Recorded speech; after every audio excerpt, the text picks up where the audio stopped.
২৪-এর অভ্যুত্থানের স্পিরিটকে ধারণ করে ৫২-৭১ দ্বারা উজ্জীবিত হয়ে আগামীর বাংলাদেশ তরুণ প্রজন্মের নেতৃত্বে ছাত্র জনতা ঐক্যবদ্ধভাবে গড়বে। আমাদের আজকের এই ২১শে ফেব্রুয়ারি মহান শহীদ দিবস, আমরা আমাদের জায়গা থেকে আজকে পুষ্পস্তবক অর্পণ করেছি।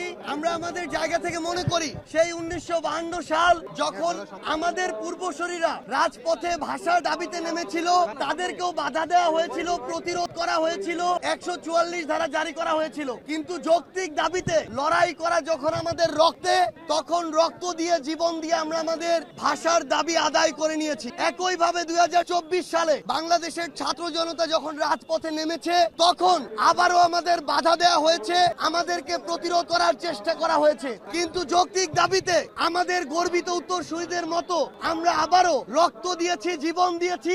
আমরা স্বৈরাচারকে বাংলাদেশ থেকে উৎখাত করেছি, খুনি হাসিনা দেশ ছেড়ে পালিয়েছে, আমরা আমাদের যৌক্তিক দাবি আদায় করে নিয়েছি।